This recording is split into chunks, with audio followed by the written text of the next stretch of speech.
नमस्कार विद्यार्थी मित्रांनो, लक्षदीप अकॅडमीमध्ये तुमचं सर्वांचं सहर्ष स्वागत।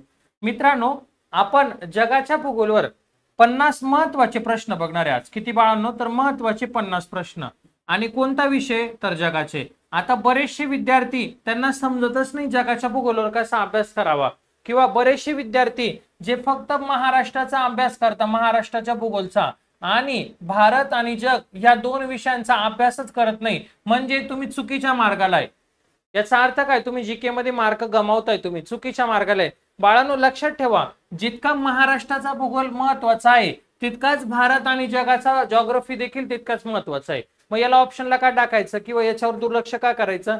मग मी ज्याला ब्रह्मास्त्र म्हणतो, आपल्या बॅचचं वैशिष्ट्य म्हणजे आम्ही त्याला ब्रह्मास्त्र नाव दिलेले सर्वांनी मिळून। का माहिती का? कारण ब्रह्मास्त्र म्हणजे वन लाइनर करा की तुम्ही उगाच आहे ना काय करता, जास्त दमता जीकेचा अभ्यास करायला, तक्ते पाठ करणं किंवा खूप डीप मध्ये जाता। मी बघितलेलं आहे आमच्या विद्यार्थ्यांच्या किंवा काही मुलांच्या नोट्स वगैरे बघितलंय, इतके डीप मध्ये जाता अभ्यास करायला की त्याच्यामध्ये त्यांना भरतीला गेल्याच्या नंतर ते प्रश्नच येत नाही, प्रश्न एकदम वरती येतो, एकदम बेसिक येतो। म्हणजे काय येतं? एखाद्या देशाची राजधानी, एखाद्या देशाचं चलन, एखाद्या देशाचे राष्ट्राध्यक्ष, एखाद्या देशाचं राष्ट्रीय फूल, असे प्रश्न येतात। भारताचा बंदेज येतं, आपल्या राष्ट्रध्वजाला कधी मान्यता भेटली? 22 जुलै 1947, असे प्रश्न येतात। मग बाळांनो, जीकेचा अभ्यास करायचा तरी कसा? तर जीकेचा अभ्यास करताना बघा काय करायचं माहितीये तर टॉपिक करा असा हरकत नाहीये, पण त्याला मर्यादा असू द्या, टॉपिकला मर्यादा असू द्या। प्रत्येकाला आपल्या परीक्षेचा स्तर माहिती असावा, म्हणजेच आपण किती अभ्यास केला याला अजिबातच महत्व नाहीये, अजिबात नाही। काही काही मुलं इतका अभ्यास करता, प्रचंड करता, 12-12 1-1 वाजेपर्यंत सुद्धा अभ्यास करता रात्री। त्यांचं एकच टार्गेट असतं, मला भरती व्हायचं, मला पोलीस व्हायचं, मला माझ्या आईवडिलांचं स्वप्न पूर्ण करायचं म्हणजे करायचं। परंतु त्या मुलांना अभ्यासाची पद्धत माहीत नसते, हा सगळ्यात मोठा त्यांचा वीक पॉइंट आहे बाळांनो। ही अभ्यासाची पद्धत, किती अभ्यास केला याला काहीच किंमत नाही, काहीच नाही। मी एवढं जीव काढून का सांगतो? कारण मला तुमच्या भविष्याची काळजी आहे, 4 महिन्यात भरती येते त्यासाठी सांगतोय। 50 प्रश्न घेणारच आहे, पण त्यासाठी अभ्यास कसा करायचा याला खूप महत्व आहे। मग त्यासाठीच आम्ही काय केलं माहिती का? आतापर्यंत माझं बघून बरेचसे लोक आणतील, त्याच्याबद्दल काही वाद नाहीये, पण महाराष्ट्रामध्ये ज्या आपले ऑनलाईन प्लॅटफॉर्म आहे त्या ऑनलाईन प्लॅटफॉर्म मध्ये वन लाइनर जे कोणी आणणार असेल तर फक्त मला वाटतं समाधान बोर हा एकच आहे। कारण का? तर कोणी बॅच मध्ये देत नाही। मी का देतो माहिती का? जेणेकरून आहे ना त्याला मार्क जे आहे ना ते टॉपिक मधनं येऊ द्या किंवा वन लाइनर मध्ये येऊ द्या। उद्देश एकच आहे का माझ्या विद्यार्थ्याचा मार्क नाही गेला पाहिजे, माझ्या विद्यार्थ्याचं काही झालं तरी चालेल। म्हणून किती केला याला नाही महत्व, तर कसा केला, तर कसा केला अशा पद्धतीने केला। सरांनी सांगितलेलं, सरांनी काय सांगितलं? वन लाइनर पण करा आणि टॉपिक पण करा, म्हणजे जे काही विषय आहे ते पण करा, दोन्हींची जोड असू द्या। पीवायक्यू ला फार महत्व आहे, पीवायक्यू ला कधी बदलत नाही। एखादं शहर आहे, त्या शहराची राजधानी आहे, ती बदलेल का रे? नाही बदलणार ना, बरोबर ना? एखादं चलन बदलेल का? नाही बदलणार। मग आपण त्याच्यावर फोकस करूया ना, जेणेकरून आपल्याला काय ना व्यवस्थित प्लॅनिंग, कारण आपल्याकडे फक्त आणि फक्त 4 महिने, आताचा जून, जुलै, ऑगस्ट, सप्टेंबर, थोडं एखादा महिना इकडे तिकडे होऊ शकतो, परंतु आपण त्याच्यामध्ये परिपूर्ण आहे का? समजा आज भरती जर पडली तर तुम्हाला असा विश्वास आहे का आज जरी ऍड आली तर माझं टॉपला नाव असेल, 1 नंबरला नाव असेल, असा विश्वास तुम्हाला स्वतःमध्ये निर्माण करायचा आहे।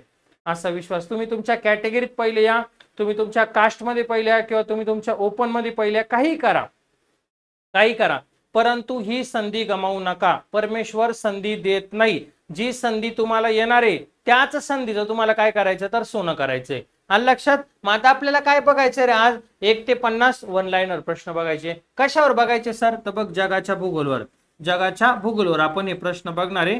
त्यानुसार तुम्हाला जी आपली बॅच आहे ना त्या बॅच बद्दल माहिती जाणून घ्या, घ्यायची नाही घ्यायची ज्याचा त्याचा प्रश्न आहे। काही काही विद्यार्थी खूप मोठ्या प्रमाणामध्ये फी भरता अकॅडमीची, मला काय असं नाव घेऊन किंवा मला असं कोणत्याच याला म्हणायचं नाही, प्रत्येकाच्या आपल्या आपल्या सोयीनुसार ते क्लासची फी असते, जायचं नाही जायचं आपला प्रश्न असतो, परंतु खूप मुलं फी भरता। पण इथं तुम्हाला 49 रुपयामध्ये बाळा 6 महिन्यासाठी, परत एकदा ऐका, 49 रुपयामध्ये फक्त आणि फक्त 6 महिन्यासाठी तुम्हाला 2 विषय देतोय मी। कोणते 2 विषय? तर बघ बाळा, भारत आणि दुसरा आहे जग। आता भारताच्या भूगोलचे मी संकल्पनेसह टॉपिक पण कव्हर केले, प्लस बघितलं मी लिहून देतो तुला टॉपिक प्लस त्याच्यामध्ये मी काय केलं तर 500 वन लाईनर ऍड केले. म्हणजे माझा जो विद्यार्थी येणार आहे, माझा जो लक्षदीप अकॅडमीचा जो विद्यार्थी येणार आहे ऍपला, तर त्याचा टॉपिक वर जरी प्रश्न विचारला तरी जायला नको आणि वन लाईनर मध्ये जरी विचारला तरी जायला नको. हा माझा काय तर उद्देश आहे, त्यानुसार मी काम केलंय. त्याचप्रमाणे बघ जगाचा भूगोल याच्यामध्ये महत्वाचे जे जे प्रकार आहेत ते टॉपिक पण कव्हर केलेत आणि जगाच्या भूगोलावर आपल्याला जास्त येत नाही, त्यानुसार काम करावं लागतं. म्हणून मी याच्यावर तुम्हाला 200 वन लाईनर देणार आहे. म्हणजे 49 रुपयामध्ये सर आम्हाला टॉपिक पण देताय आणि 700 वन लाईनर पण देता IMP. जर या 700 प्रश्नामधून भरतीला जर तुम्हाला 2-5 मार्क जर आले तर तेच तुम्हाला पोलीस करणार आहे, जे इतरांचे चुकणार आहे आणि माझ्या विद्यार्थ्यांचे काय येणार आहे तर बरोबर येणार आहे. तर बिंदास मी जे आहे ते स्पष्ट बोलतो आणि जे आहे ते फेर बोलतो. मला असं चुकीचं कोणालाही खोटं आश्वासन द्यायला अजिबातच आवडत नाही, तो माझा स्वभाव नाहीये. म्हणून मी जे PYQI पेपरला येऊन गेलेले ते आणि असे एकूण 700 प्रश्न दिले. 700 मधलं तुम्हाला भरती येणाऱ्या भरतीमध्ये मी तुम्हाला जर तर मध्ये अजिबात बोलत नाही, गॅरंटेड सांगतो, गॅरंटेड या 700 वन लाईनर मधून तुम्हाला भरतीला प्रश्न येणार, हे मी आजच सांगतोय. का तर मला माहिती काही गोष्टी न बदलणार आहे आणि त्याचं महत्व काय, किती वेळा रिपीट झालेले ते प्रश्न आहे. समजतंय? ज्या विद्यार्थ्यांना बॅच घ्यायची आहे तिथं माझा पर्सनल नंबर आहे बघा, 8329603029. या नंबरवर तुम्ही मला कॉल मेसेज करू शकता. बॅचचे वैशिष्ट्य सांगायची गरज मला वाटत नाही, पण तरी नवीन असाल तर चॅनलला लाईक करा आणि सबस्क्राईब करा. बघा अत्यंत साध्या सोप्या भाषेत शिकवले, मागील वर्षात विचारलेलं ते सांगितलं, वन लाईनर कव्हर केले, भरपूर शॉर्ट ट्रिक दिले तुम्हाला, रेल्वेचे झोन आहे, इतर गोष्टी पण दिलेल्या आहे. भारताचे 500 आणि जगाचे 200, जे जिथं तुम्हाला 700 सांगितले एकूण. आणि पोलीस भरतीच्या मागील परीक्षेत आमच्या क्लासच्या जवळपास भरपूर प्रश्न आलेले. ते तुम्हाला जसं तुम्ही बॅच घ्या ना तेव्हा तुम्हाला त्याच्यावर विश्वास बसूनच जाणार आहे. समजतंय? बॅचची फी फक्त 49 रुपये. प्ले स्टोअरला जायचं आणि लक्षदीप अकॅडमीचं ऍप डाउनलोड करायचं आणि बिंदास विश्वास ठेवायचा. 100% येणाऱ्या भरतीत तुम्हाला फायदा होणार. याच्यापेक्षा खूप चांगल्या आमचं प्लॅनिंग चालू आहे. हिस्ट्री बद्दल, राज्यघटना, विज्ञान, त्याचा तुम्हाला पुरेपूर फायदा होणार आहे. चला आता आपण आपल्या सिरीजला सुरू करूया. आजचे बघा 10 प्रश्न काय दिलेले बाळांनो महत्वाचे, की नाईलची देणगी. बघ नाईलची देणगी कोणत्या शहराला म्हणतात असा प्रश्न पेपरला विचारला गेला. तर नाईलची देणगी हे इजिप्त शहराला म्हणतात. कोणत्या शहराला म्हणतात तर इजिप्त या शहराला. मग प्रश्न काय येणार आपल्याला, का इजिप्त या शहराला काय म्हणून ओळखलं जातं, तर इजिप्त या शहराला नाईलची देणगी असं म्हणतात. दोन्ही टाईप मध्ये लक्षात ठेवा. समजतंय? नाईलची देणगी कोणती, मग इजिप्त आहे. असे वन लाईनर आपले 50 घ्यायचे. व्हिडिओ लास्ट पर्यंत बघायचा आहे. ओके. मध्यरात्रीचा सूर्य हा कोणत्या शहराला म्हणतात, तर मध्यरात्रीचा सूर्य हा नॉर्वे या शहराला म्हणतात. नॉर्वे या शहराला म्हणतात मध्यरात्रीचा सूर्य. त्याचप्रमाणे कांगारूंची भूमी बघ बाळा, कांगारूची भूमी कोणत्या देशाला ओळखतात रे, तर कांगारूंची भूमी ऑस्ट्रेलिया ह्या देशाला ओळखतात. समजलं? असं विचारतील, कांगारूंची भूमी कोणता देश, तर ऑस्ट्रेलिया. त्यानंतर बर्फाची भूमी बघ, आता कांगारूंची झाली का नाही, पेपरला प्रश्न बघ का आलेला आहे वेगळ्या टाइप मध्ये, की बर्फाची भूमी म्हणून कोणता देश ओळखला जातो, तर बर्फाची भूमी बघ बाळा कॅनडा हा देश ओळखला जातो. कॅनडा या देशाची राजधानी म्हणलं तर ओटावा ही कॅनडा देशाची काय तर राजधानी आहे. पाचूंचे बेट म्हणून कोणता देश ओळखला जातो, श्रीलंका.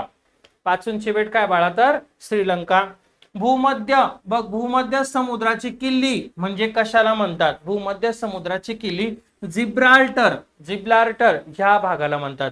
काय म्हणतात तर भूमध्य समुद्राची किल्ली कशाला तर जिब्राल्टरला. काळेखंड म्हणून कोणता खंड ओळखला जातो रे बाळा, तर आशिया. बघा काळेखंड म्हणून कोणता खंड ओळखला जातो, तर आशिया या खंडाला म्हणतात काळेखंड. त्यानंतर बघ हजार सरोवरांचा प्रदेश, किती 1000 सरोवरांचा प्रदेश कोणता, तर 1000 सरोवरांचा प्रदेश आहे बाळा तर फिनलँड आहे. कोणता आहे तर फिनलँड. 1000 सरोवरांचा प्रदेश म्हणून ओळखला जातो. समजतंय का? एकदम सावकाश, काहीच काळजी नाही. महत्वाचे रोज पाठ करायचे, डेली पाठ करायचे. जब तक तोडेंगे नहीं तब तक छोडेंगे नहीं. तुम्हाला माहिती आहे आपल्या पोलीस भरतीला एक तर पोरगा एज बार होतो, नाही तर नात पूर्ण करतो. ओके. बघा चीनचे दुःखाश्रू कोणत्या नदीला म्हणतात रे, हो ही नदी आहे. जसं आपलं म्हणता ना भारतामध्ये पण बरेचशा बघा आसामचे दुःख अश्रू अशा वेगवेगळ्या नद्या आहे की नाही, तसं चीन देशाचं दुःख अश्रू कोणत्या नदीला तर हो हँग हो. म्हणजे काय रे, तर ह्या नदीला खूप मोठ्या प्रमाणामध्ये पूर येतो, पूर आल्याच्या नंतर तिथं बरंचसं नुकसान होतं, म्हणून त्या चीन देशाचं दुःख अश्रू कोणती नदी तर हो हँग हो नदी. ओके. त्यानंतर बघ, उगवत्या सूर्याचा देश कोणता? उगवत्या सूर्याचा देश आहे जपान. उगवत्या सूर्याचा देश कोणता बाळा? जपान आहे. त्याचं रिव्हिजन ऐकायचं बघा. नाईलची देणगी इजिप्त, मध्यरात्रीचा सूर्य नॉर्वे, कांगारूंची भूमी ऑस्ट्रेलिया, बर्फाची भूमी कॅनडा, पाचूंचे बेट श्रीलंका, भूमध्य समुद्राची किल्ली जिब्राल्टर, काळे खंड म्हणून कोणते खंड? आशिया, हजार सरोवरांचा प्रदेश फिनलँड, चीनचे दुःख अश्रू हो हँग हो नदी, आणि उगवत्या सूर्याचा देश कोणता आहे तर जपान हा देश आहे. ओके. आता पुढचे 10 प्रश्न बघ. खूप फायदा होतो या गोष्टींचा. मटेरियल भेटत नाही, आपण देतोय मुलांसाठी. हा बघा, विंडी सिटी, विंडी सिटी कोणती रे? विंडी सिटी तर शिकागो. शिकागो ही काय तर तुमची विंडी सिटी आहे. त्यानंतर बघ बाळा, ऑड्रियाटिकची राणी म्हणून कोणती ओळखलं जातं ठिकाणाला? तर ऑड्रियाटिकची राणी आहे बाळा व्हेनिस इटली. व्हेनिस इटली ह्या ठिकाणाला काय म्हणतात तर ऑड्रियाटिकची राणी म्हणतात. त्यानंतर 7 पर्वतांचे शहर, 7 पर्वतांचे शहर कोणते? तर रोम हे शहर आहे. रोम हे शहर काय बाळा तर 7 पर्वतांचं शहर आहे. त्यानंतर जगाचे छप्पर म्हणून कोणते ओळखले जाते? तर पामीरचे पठार. पामीरचे पठार हे काय तुमचं जगाचं छप्पर आहे. समजलं? त्यानंतर पुढचा प्रश्न आहे, युरोपचे कॉकपीट. बघ, युरोपचे कॉकपीट कोणत्या शहराला म्हणतात रे? तर बेल्जियमला म्हणतात. कशाला म्हणतात तर बेल्जियमला युरोपचे कॉकपीट या शहराला म्हणतात. जगात एकूण खंड किती? तर 7 आहे. एकूण खंड किती? 7 आहे. सर्वात मोठा म्हणला तर आशिया आणि सर्वात लहान म्हणलं तर ऑस्ट्रेलिया. लक्षात ठेवा, एकूण खंड आहे 7, सगळ्यात मोठा बघा तिथं खालीच दिलेला प्रश्न. मी बघा वाचन म्हणजे तो वाचला पण नाही, पण माझा आतूनच आलं का तर आपण अभ्यास केलाय त्यानुसार मला माहिती आहे का प्रश्न कोणत्या टाइप मध्ये येतो, की सगळ्यात मोठा खंड आहे बाळांनो आशिया आहे आणि जगातील सर्वात लहान खंड कोणता तर ऑस्ट्रेलिया आहे. ओके. त्यानंतर बघ, एक सागरी नॉटिकल. एक सागरी नॉटिकल म्हणजे किती किलोमीटर? तर 1.85 किलोमीटर. एक सागरी नॉटिकल. आता हा मिरिटचा प्रश्न आहे. एक सागरी नॉटिकल बऱ्याचशा नवीन विद्यार्थ्यांना किंवा मध्यम लेवलच्या विद्यार्थ्यांना माहित नसतो आणि हाच 1 मार्क आपला जातो. 1 मार्काने आपण भरतीपासून वंचित राहतो. 1 मार्क आपल्याला घरी बसवतो. 1 मार्क आपली वर्षभराची मेहनत वाया घालवतो. जे तुम्ही एवढं मेहनतीने रनिंग करता, मी बघतो स्वतः 1600 मीटर, मुली 800 मीटर खूप जिद्दीने करता, परंतु काय होतं ना ह्या प्रश्नांकडे ना लक्ष जात नाही आणि असे प्रश्न जाताना मग आपल्याला ना खूप वाईट वाटतं. त्यावेळी तुमच्या सोबत कोणीच नसतं, फक्त तुमची आई, तुमचे वडील रडत असतात आणि तुम्ही. मग असे जर वेळ येऊन द्यायची नसेल तर हे प्रश्न जे आहे ते असे लिहत जा. एक सागरी नॉटिकल म्हणजे किती किलोमीटर? तर 1.85 किलोमीटर. बेसिक 1 लाइनर प्रश्न आहे म्हणून मी एवढं महत्व सांगतोय तुम्हाला. आलं लक्षात? कारण जीकेचा फार मोठा नियम आहे. जीकेचा नियम असा आहे का जर तुम्हाला उत्तर माहित असेल तर 100% बरोबर. गणितासारखं नाही, उत्तर काढलं लगेच समजलं हा मला आलं याचा 1 मार्क. जीकेचा तुम्ही किती शोर असाल तरी थोडं मनात कुठेतरी थोडा 1% तरी असं वाटतं की काय आन्सर काय आल्यावर समजतं, म्हणून तुम्हाला सराव जास्त गरजेचा आहे. ओके. बघा, युरोपला जाण्यासाठी सर्वात जवळचा मार्ग कोणता रे? म्हणजे जर मला युरोपला जायचंय, युरोपला जाण्यासाठी आपल्याला सर्वात जवळचा मार्ग आहे बघा कोणता आहे तर सुएझ कालवा. बघा, युरोपला जाण्यासाठी सर्वात जवळचा मार्ग कोणता आहे तर सुएझ कालवा दिलेला आहे. ओके. त्यानुसार पुढे बघा, आता शेतीची सुरुवात सर्वप्रथम कोणत्या खंडात झाली तर आशिया खंडामध्ये. शेतीची सुरुवात सर्वप्रथम कोणत्या खंडात झाली बाळा? आशिया खंडामध्ये. रबराचं सर्वाधिक उत्पादन, रबराचे सर्वाधिक उत्पादन कोणत्या देशात होते तर ब्राझील या देशामध्ये होते रबराचे सर्वाधिक उत्पादन. आणि भारतामध्ये जर विचारलं तर केरळ राज्यामध्ये होतं सर्वाधिक रबर. ओके. जर जगात विचारलं तर काय सांगायचं? ब्राझील. आणि भारत म्हणलं तर काय सांगायचं? केरळ. आपल्या महाराष्ट्रामध्ये रबर उत्पादन होत नाही, त्याच्यामुळे निश्चित करायचं महाराष्ट्र प्रश्न येणार नाही. बघा, वातावरण निर्मितीस कारणीभूत वायू कोणता? म्हणजे वातावरण जर निर्मिती करायची तर वातावरण निर्मितीसाठी कारणीभूत आहे मिथेन CH4. मिथेन वायू वातावरण. जसं आपल्या पोलीस भरतीच्या वातावरण निर्मितीसाठी महत्वाचा घटक काय मानला जातो? तर एखादा परिपत्रक किंवा एखाद्या जिल्ह्यांच्या जागा आल्या की जे झोपलेले असतात ते लगेच पेटून उठतात. पेटून उठल्याच्या नंतर इतका अभ्यास करता लगेच 4-5 दिवस, मग काही नाही आलं का पर शांत होऊन जाता. असं अजिबात करायचं नाही. तुमच्यामध्ये भपका नकोय, भपका अजिबात नकोय. एक बारीक छोटीशी ठिणगी लागलेली पाहिजे, ती मनामध्ये इथं लागली पाहिजे. जोपर्यंत इथं लागणार नाही तोपर्यंत भरती होत नाही, लक्षात घ्या. मग एकदा तरी माणसाच्या मनाला लागलं पाहिजे. मग बघा, वातावरण निर्मितीस कारणीभूत वायू कोणता आहे तर मिथेन CH4. ओके. त्यानंतर बघ बाळा, इंग्लंडची बाग, इथं बाप झाले ना, इंग्लंडची बाग आहे. इथं बाग कोणत्या शहराला म्हणतात रे तर केंट या शहराला. इंग्लंडची बाग कोणत्या शहराला तर केंट या शहराला म्हणतात. लवंगाची भूमी कशाला म्हणतात तर मालागासी. लवंगाची भूमी मालागासी. अरेबियन नाईटचे शहर बगदाद. अरेबियन नाईटचे शहर कोणते बाळा बगदाद आहे. भारतावर आक्रमण करणारा पहिला युरोपियन कोण होता सिकंदर होता. भारतावर आक्रमण ज्याने केले असा पहिला युरोपियन कोण होता बाळांनो सिकंदर होता.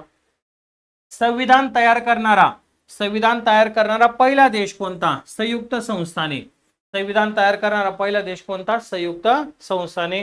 त्यानंतर बघ, कागदी मृदा हा प्रश्न कोल्हापूरला आला तर 2019च्या भरतीला बॅट्समन पदासाठी की कागदी मृदा सुरू करणारा पहिला देश कोणता तर त्याचं योग्य उत्तर आहे चीन. म्हणजे कागदाचा शोध कोणी लावला असा प्रश्न होता तो. कागदाचा शोध कोणी लावला तर चीन या देशाने लावला. आणि हा प्रश्न कोल्हापूर 2019ला येऊन गेलेला आहे. समजतंय.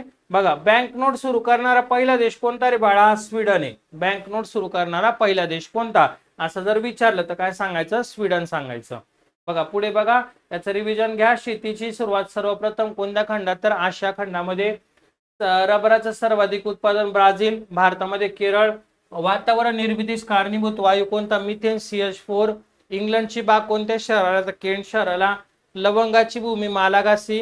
अरेबियन नाईटचे शहर बगदाद. भारतावर आक्रमण करणारा पहिला युरोपियन सिकंदर. संविधान तयार करणारा पहिला देश संयुक्त संस्थान. कागदी मृदा सुरू करणारा पहिला देश चीन. बँक नोट सुरू करणारा पहिला देश कोणता तर स्वीडन. ओके. आता बघा शेवटचे 20 प्रश्न. पहिली भूमिगत मेट्रो रेल्वे सुरू करणारा पहिला देश कोणता तर सांगायचा ब्रिटन. काय सांगायचं ब्रिटन. पहिली भूमिगत मेट्रो रेल्वे सुरू करणारा पहिला देश ब्रिटन. अंतराळात जाणारे पहिले स्पेस शटल कोणते. अंतराळात जाणारे पहिले स्पेस शटल आहे कोलंबिया. अंतराळात जाणारं पहिलं स्पेस शटल येते. मंगळ ग्रहावर उतरणारं पहिलं अंतराळयान कोणतं रे बाळा तर बघ वायकिंग 1. मग जे मंगळ ग्रहावर उतरलं होतं, मंगळ जो ग्रह आहे त्याच्यावर उतरणारं पहिलं अंतराळयान कोणतं तर वायकिंग 1. ऑलिम्पिकचं आयोजन करणारा पहिला देश कोणता. बघा, ऑलिम्पिकचं आयोजन ग्रीस या देशामध्ये झालं आणि कुठे तर ॲथेन्स या ठिकाणी. कधी झालं होतं तर 1896. हा प्रश्न आलेला आहे की ऑलिम्पिक खेळाची सुरुवात कधी झाली 1896 ला झाली. ग्रीस अथेन्स या ठिकाणामध्ये. ओके. बघा, अंतराळात मानव पाठवणारा पहिला देश कोणता तर अंतराळात मानव पाठवणारा पहिला देश आहे रशिया. ओके. कृत्रिम उपग्रह पाठवणारा पहिला देश कोणता रे बाळा तर कृत्रिम उपग्रह देखील रशियानेच पाठवलाय. म्हणजे रिपीट करायचं का नाही. 2 प्रश्न. अंतराळात मानव पाठवणारा पहिला देश आणि कृत्रिम उपग्रह पाठवणारा पहिला देश कोणता विचारलं तर काय सांगायचं रशिया सांगायचं. चंद्रावर बघ, चंद्रावर मानव पाठवणारा पहिला देश अमेरिका. चंद्रावर मानव पाठवणारा पहिला देश कोणता तर अमेरिका. पहिले अंतराळ पर्यटक कोण होते तर डेनिस टिटो हे होते पहिले अंतराळ पर्यटक. पहिले विचारलं तर काय सांगायचं डेनिस टिटो. पृथ्वी जिला स्वतःभोवती फिरायचं त्याला काय म्हणतात तर बघा, स्वतःभोवती असेल तर परिवलन. महत्वाचं आहे, पेपरला येऊन गेलेलं आहे आणि एकदा नाही तर कमीत कमी 5 ते 10 वेळा रिपीट झालेला प्रश्न आहे. कन्फ्यूज होता. लक्षात ठेवायचं, जर स्वतःभोवती फिरायचंय तर त्याला म्हणायचं परिवलन म्हणायचं. त्याला काय म्हणायचं परिवलन. आणि जर सूर्याभोवती फिरणारे, पृथ्वी काय म्हणते आता मी सूर्याभोवती फिरणारे हा तर सूर्याभोवती मला फिरायचंय तर मला वेगळ्या नावाने ओळखलं जातं म्हणजे परिभ्रमण. म्हणजे काय म्हटलं आता परिभ्रमण. म्हणजे स्वतःभोवती असेल तर परिवलन आणि सूर्याभोवती असेल तर काय सांगायचं परिभ्रमण सांगायचं. ओके. आता बघा याचं रिव्हिजन आणि शेवटचे 10 प्रश्न. बघा खूप फायदा होतो या प्रश्नांचा. पहिली भूमिगत मेट्रो ब्रिटन. अंतराळात जाणारे पहिले स्पेस शटल कोलंबिया. मंगळ ग्रहावर उतरणारं पहिलं अंतराळयान वायकिंग 1. पहिल्या ऑलिम्पिकचे आयोजन करणारा देश ग्रीस अथेन्स 1896. अंतराळात मानव पाठवणारा पहिला देश रशिया. कृत्रिम उपग्रह पाठवणारा पहिला देश रशिया. चंद्रावर मानव पाठवणारा पहिला देश अमेरिका. पहिले अंतराळ पर्यटक डेनिस टिटो. पृथ्वी स्वतःभोवती फिरते त्याला परिवलन, आणि सूर्याभोवती त्याला काय म्हणायचं, परिभ्रमण म्हणतात. ओके, आता शेवटचे 10 प्रश्न. हा बघा, आज म्हणजे काय होतं माहिती का, मला तुम्हाला डायरेक्ट दाखवायचं होतं का आपलं अशा पद्धतीने काम चालतं. हा बघा, पृथ्वीपासून सर्वात जवळचा तारा कोणता? पृथ्वीपासून सर्वात जवळचा तारा कोणता रे बाळा? सूर्य आहे. कोणता आहे तर सूर्य आहे. पृथ्वीचा उपग्रह कोणता आहे? एकच उपग्रह आहे पृथ्वीला, तो म्हणजे कोणता तर चंद्र. चंद्र दररोज किती मिनिटं उशिरा उगवतो तर 50 मिनिटे. किती मिनिटे? 50 मिनिटे. हा प्रश्न पेपरला येऊन गेलेला आहे. हॅलोचा धूमकेतू किती वर्षांनी दिसतो? 76 वर्षांनी. शेवटचा हॅलोचा धूमकेतू केव्हा दिसला होता? 1986 ला. ताऱ्यांमधील अंतर मोजण्याचे एकक काय बाळा? प्रकाश वर्ष. सूर्यकिरण, बघ सूर्यकिरण पृथ्वीवर येण्यास किती वेळ लागतो? 8 मिनिट 20 सेकंद. पृथ्वीवर एकूण ग्रह किती आहे? पृथ्वीवर एकूण ग्रह 8 आहेत. सूर्याला सर्वात जवळचा ग्रह कोणता आहे बाळा? तर सूर्याला सर्वात जवळचा आहे बुध. विषुववृत्ता एकूण अक्षरवृत्तांची संख्या किती? 181. हा IMP प्रश्न पेपरला येऊन गेलेला. विषुववृत्तांसह एकूण अक्षरवृत्तांची संख्या किती? तर 181. आणि पहिला अणुबॉम्ब टाकण्यात आलेले शहर कोणते? तर हिरोशिमा आणि नागासाकी. हिरोशिमा आणि नागासाकी या 2 शहरांवर टाकले होते, जपान या ठिकाणी ते. हा बघा, पृथ्वीपासून सर्वात जवळचा तारा सूर्य. त्यानंतर पृथ्वीचा उपग्रह कोणता? चंद्र. हॅलोचा धूमकेतू 76 वर्षांनी दिसतो. हॅलोचा शेवटचा केव्हा दिसला होता? तर 1986 ला. ताऱ्यांमधील अंतर मोजण्याचे एकक काय बाळा? प्रकाश वर्ष. सूर्यकिरण पृथ्वीवर येण्यास किती वेळ लागतो? 8 मिनिट 20 सेकंद. एकूण ग्रह किती बाळा? 8 आहेत. सूर्याला सर्वात जवळचा बुध आहे. त्यानंतर विषुववृत्तासह एकूण अक्षरवृत्तांची संख्या 181. आणि पहिला अणुबॉम्ब टाकण्यात कधी आला होता? तर कोणत्या शहरावर? तर हिरोशिमा आणि नागासाकी अशा 2 शहरांवर अणुबॉम्ब टाकण्यात आला होता. बघा, अशा प्रकारे मी तुम्हाला 50 प्रश्न घेऊन दिले. हा तुमचा डेमो लेक्चर आहे समजा. बिंदास राहा. घरी आई वडील आशा लावून बसलेले आहे की माझा मुलगा किंवा माझी मुलगी यावर्षी नोकरीला लागल आणि माझी परिस्थिती बदलल. परिस्थिती कोणाचीच बदलत नाही, ती परिस्थिती तुम्हाला काय करावं लागणार आहे? बदलावं लागणार आहे. हे सगळ्यात मोठं मोटिवेशन आहे. जर कधी निगेटिव्ह वाटला, कधी असं वाटलं सोडून द्यायचंय, तर प्रश्न करायचा स्वतःला की सुरूच कशासाठी केलं होतं? जर सोडायचं होतं तर सुरू करायचंच नव्हतं. आता सुरू केलंय, तुम्ही पुढे निघून आले, आता मागे वळून बघायची गरज नाही. आपल्या आई वडील डोळ्यासमोर ठेवायचे, पूर्ण जिद्दीने अभ्यास करायचा. पूर्ण लक्षात. याच्यात एखादा प्रश्न इकडे तिकडे असेल तर आपण चेंज करतो, त्याची काळजी करायची नाही. पण आई वडिलांचं स्वप्न या वर्षी काही झालं तरी तुम्हाला पूर्णच करायचंय. आणि तुमच्या छातीवर आईचं, आणि आता आईचं पण नाव लागते, आता वडिलांचं पण नाव लागतंय. या 4 महिन्यामध्ये तुमचं स्वप्न पूर्ण होऊ शकतं. इम्पॉसिबल काहीच नाही, सगळं पॉसिबल आहे. फक्त तुम्ही पॉझिटिव्ह राहा आणि अभ्यास करा. ज्या विद्यार्थ्यांना बॅच घ्यायची आहे त्यांच्यासाठी मी एकदा नंबर देऊन जातो माझा. मगाशी नंबर वगैरे नसेल घेतला तर काही अडचण असेल पोलीस भरतीची तर मला कॉल करू शकता. 29603029. 100% बॅच घ्या. 50 रुपयाची बॅच आहे. ती तुम्हाला 6 महिने व्हॅलिडिटी, 6 महिने अनलिमिटेड व्ह्यू आहे. किती वेळा बघू शकता. लक्षात. चला, आजच्या लेक्चरला आपण इथंच थांबतोय. जर कमेंट करा व्हिडिओ कसा वाटला. नक्कीच मी पुढचा चांगला याच्यापेक्षा तुम्हाला प्रश्न घेऊन येईल जेणेकरून तुम्हाला फायदा होणार आहे. आणि व्हिडिओला जास्तीत जास्त शेअर करा. धन्यवाद.